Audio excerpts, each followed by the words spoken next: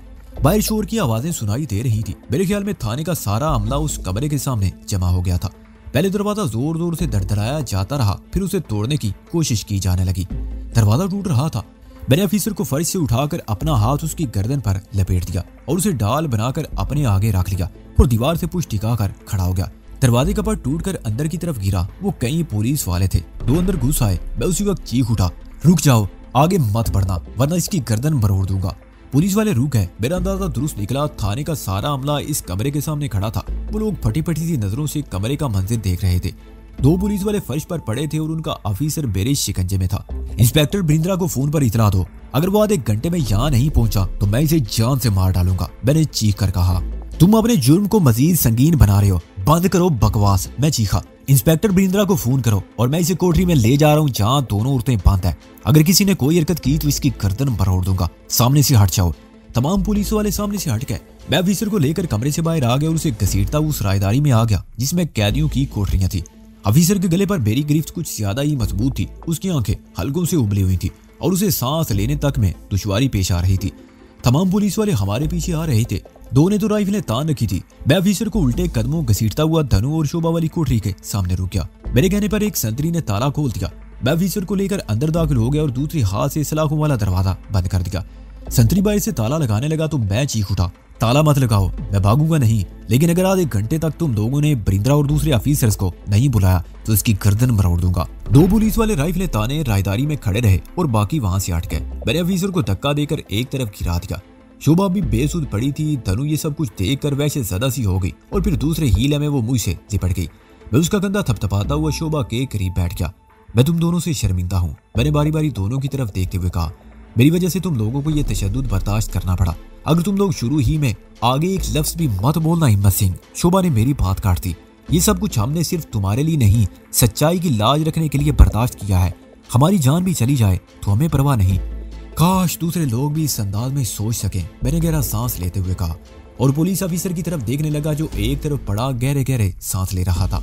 मैं धनु और शोभा से बातें कर रहा था कि ऑफिसर ने दरवाजे की तरफ छलांग लगा दी।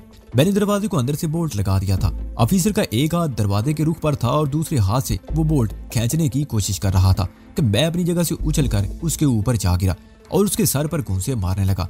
ये ऑफिसर इस वक्त हम तीनों की जिंदगियों की जमानत था। अगर ये हमारे हाथ से निकल जाता तो पुलिस वाले भूखे बेड़ियों की तरह हम पर टूट पड़ते और हमें जिंदा ना छोड़ते। राहदारी में खड़े हुए पुलिस वाले भी दौड़कर दरवाजे के करीब पहुंच गए। एक ने मेरी तरफ राइफल तान ली। छोड़ दो इसे वरना गोली मार दूंगा, वो चीखा। तुम्हारी गोली मुझे कोई नुकसान नहीं पहुंचाएगी, अलबत्ता तुम्हारे ऑफिसर के जिस्म में सुराख हो जाएगा। मैंने भी चीख कर जवाब दिया, पीछे हट जाओ वरना तुम्हारी गोली चलाने से पहले ही इसकी गर्दन मरोड़ दूंगा। पुलिस वाले ने राइफल नीचे कर ली। ऑफिसर ने अब दोनों हाथों से दरवाजे की सलाखों को पकड़ लिया था। मैंने एक हाथ उसकी गर्दन पर लपेटे रखा और दूसरी हाथ से उसकी एक बगल के नीचे घूंसे मारने लगा। उसकी गिरफ्त ढीली पड़ गई। मैं उसे घसीटता हुआ दरवाजे से दूर ले गया और फर्श पर पटक दिया। धनु ने लपक कर उसके सर के बाल पकड़ लिए और जोर जोर से झटके देने लगी। यही है, वो चीखी, इस बदमाश ने मुझे मारा था। मैंने धनु को पकड़कर अलग कर दिया। मैं जानता था कि अगर उस पर जुनून तारी हो गया तो ऑफिसर को उससे बचाना मुश्किल हो जाएगा। इसी दौरान में एक सब इंस्पेक्टर भी दरवाजे के सामने पहुंच गया। तुम लोग अपने हक में बहुत बुरा कर रहे हो, उसने मेरी तरफ देखते हुए कहा। बेहतर है कि हमारे ऑफिसर को छोड़ दो। मैं वादा करता हूँ कि तुम लोगों के साथ नरमी का सलूक किया जाएगा। मैंने तुम लोगों को आधे घंटे का वक्त दिया है, मैंने जवाब दिया। अगर इंस्पेक्टर ब्रिंद्रा और दूसरे आला पुलिस ऑफिसर यहाँ नहीं पहुंचे तो तुम्हारी इस ऑफिसर के जीवन का अंत कर दूंगा। इंस्पेक्टर ब्रिंद्रा हेडक्वार्टर में नहीं है, वो अपने घर पर भी नहीं है। हम उससे राब्ता करने की कोशिश कर रहे हैं। उस तक हमारा पैगाम पहुंचने में देर लग सकती है, सब इंस्पेक्टर ने कहा। कोशिश करो कि आधे घंटे के अंदर अंदर उससे राब्ता हो जाए। मैंने कहा। सब इंस्पेक्टर वापस चला गया। वक्त गुजरता रहा। सब इंस्पेक्टर हर आधे घंटे बाद हमें सूरत हाल से आगाह कर रहा था कि अभी तक इंस्पेक्टर ब्रिंद्रा से राब्ता नहीं हो सका। और फिर 3 बजे के करीब इंस्पेक्टर ब्रिंद्रा और 2 ऑफिसर के साथ दरवाजे के सामने नमूदार हुआ। वो तीनों अंदर आ गए। हमारी हालत देखकर वो उछल पड़ा। मुझे नहीं मालूम पुलिस वालों ने उन्हें क्या बताया होगा, लेकिन मेरी कहानी बहरहाल उनसे मुख्तलिफ थी। इसी दौरान में थाने में खलबली सी मच गई। पुलिस कमिश्नर और चंद और आला अफसरान भी पहुंच गए थे। अब सूरत बिल्कुल पलट गई थी। मैंने पिछले 3-4 महीनों के दौरान में चंद खतरनाक मुजरिमों की बेखूनी करके हुकूमत पर एहसान किया था और आला हुकाम को ये बात बिल्कुल पसंद नहीं आई थी कि मेरे एहसानात का बदला इस तरह चुकाया जाए। हमें 3 दिन तक गैर कानूनी तौर पर हिरासत में रखकर तशद्दुद किया गया था। हमारे खिलाफ अभी तक कोई रिपोर्ट भी दर्ज नहीं हुई थी। रिपोर्ट दर्ज होने की सूरत में भी कानूनी तौर पर मुझे रात इस थाने में नहीं रखा जा सकता था। ऑफिसर समेत कई एहलकारों को मुअत्तल करके हम पर तशद्दुद के इल्जाम में हिरासत में लिया गया था। हमारे बयानात कलम बंद करने के बाद हम तीनों को भी पुलिस की निगरानी में हॉस्पिटल भेज दिया गया। इस वक्त सुबह होने वाली थी। मुझे धनु और शोभा से अलग कमरे में रखा गया। मेरे जख्मों की मरहम पट्टी के बाद मुझे एक इंजेक्शन भी लगा दिया गया। इस वक्त मुझ पर गुनूदगी तारी थी। मेरे बेड के करीब कुर्सी पर बैठी हुई नर्स उठकर खिड़की के सामने चली गई। उसने खिड़की पर पड़ा हुआ हरे रंग का दबीज पर्दा एक तरफ सिरका दिया। ताजा हवा का झोंका कमरे में दर आया। नर्स कुछ देर खिड़की के सामने खड़ी बाहर देखती रही, फिर मुड़कर मेरी तरफ देखने लगी। उसकी सूरत देखकर मैं चौंक गया। वो नर्स नहीं, नील करी थी। उसका बारीक लिबास हवा के झोंकों से लहरा रहा था। उसका चेहरा धुंधलाया हुआ था। उसे देखकर लगता था जैसे वो बरसों की बीमार हो। मुझे अफसोस है वजदान, वो मेरे सामने खड़ी हो गई। तुम पर इतने कष्ट हुए और मैं तुम्हारी कोई मदद ना कर सकी। तुम्हें क्या हुआ नीलकरी? मैंने उसकी माजरत को नजरअंदाज करते हुए कहा। तुम्हारा चेहरा क्यों धुंधलाया हुआ है? बीमार लग रही हो? हाँ, उसने गहरा सांस लेते हुए जवाब दिया। गौतम बुश ने जाप शुरू कर रखा है। उसने मेरे गिर्द हिसार कायम कर दिया था ताकि मैं तुम्हारी मदद के लिए ना आ सकूं। उसकी तवज्जो हटते ही मुझे मौका मिल गया और मैं हिसार तोड़कर निकल आई। लेकिन मेरे पास ज्यादा वक्त नहीं। तुम्हें गौतम बुश का जाप तोड़ना होगा। क्या तुमसे बड़ी शक्ति भी कोई है जो तुम्हें हिसार में पाबंद कर सके? मैंने पूछा। इस दुनिया में बड़ी पुरस्कार कुव्वतें हैं, नीलकरी बोली। मैं सबसे बड़ी शक्ति हूँ, लेकिन बाज कुव्वतें ऐसी हैं जो मेरे लिए कुछ मुश्किलात पैदा कर सकती हैं। और गौतम बुश उन कुव्वतों से मुझे उलझाकर अपना वो जाप पूरा करना चाहता है, जिससे वो मुझे अपने कब्जे में कर लेगा। तुम्हें उस जाप को मुकम्मल करने से रोकना होगा। वो है कहाँ? मैंने पूछा। नीलकरी के एक गार में जहाँ बुद्धा की कदीम और वीरान इबादत का है। और सुनो, वो बात करते करते रुक गई। उसकी ना सिर्फ आवाज धीमी थी बल्कि चेहरा मजीद धुंधला रहा था। तुम्हारे खिलाफ ये साजिश भी उसी ने की है। वो अपनी कुव्वतों से काम ले रहा है। मायामती का बाप भी इस साजिश में शरीक है। तुमने थाने में अपने अंदर की शक्ति से काम लेकर सूरत हाल वक्ती तौर पर बदल दी है, लेकिन खतरा भी टला नहीं। दरबिंदर फरार हो गया तो तुम फिर जाल में फंस जाओगे। इस सूरत हाल से मैं निपट लूंगा। मैंने कहा। मुझे ये बताओ, नीलकरी में बुद्धा की वो इबादत का कहाँ है? वो नीलकरी की आवाज कुछ और दब गई। उसका चेहरा बिल्कुल धुंधला गया। मैं जा रही हूँ, फिर आऊंगी। तुम अपने अंदर की शक्ति से काम। नीलकरी की आवाज भी अब सुनाई नहीं दे रही थी। उसका चेहरा भी नाए दबीर धुंध में छुप गया था। वो मेरे ऊपर झुक गई। मुझे अपनी पेशानी पर उसके तपते हुए होंठ महसूस हुए तो मैंने झट से आंखें खोल दी। मैं जैसे अचानक की नींद से जागा था। वो नर्स थी जो मेरे ऊपर झुकी हुई थी। उसके होंठ मेरी पेशानी पर सब थे। मुझे हरकत करते पाकर वो एक झटके से सीधी हो गई। वो शर्मिंदा सी हो गई। उसके चेहरे पर निदामत के तासरात उभर आए। तो तुम? मेरे होंठों से बेइख्तियार निकला। वो कहाँ गई? कौन? नर्स ने निदामत भरे लहजे में कहा। यहाँ तो और कोई नहीं है। मैं अकेली हूँ और मुझे अफसोस है। मैं दरअसल। कोई बात नहीं। मैंने उसे मजीद शर्मिंदगी से बचा लिया। मुझे पानी पिलाओ, हल खुश्क हो रहा है। नर्स लपक कर पानी ले आई। उसने एक हाथ से मुझे सहारा देकर उठाया और दूसरे हाथ में पकड़ा हुआ गिलास मेरे होंठों से लगा दिया। मेरा हल्क वाकई खुश्क था, जैसे उसमें रेत भर दी गई हो। एक ही सांस में पूरा गिलास पानी पी गया। नर्स ने मुझे दोबारा लिटा दी और बेड के करीब पड़ी हुई कुर्सी पर बैठकर अजीब सी नजरों से मेरी तरफ देखने लगी।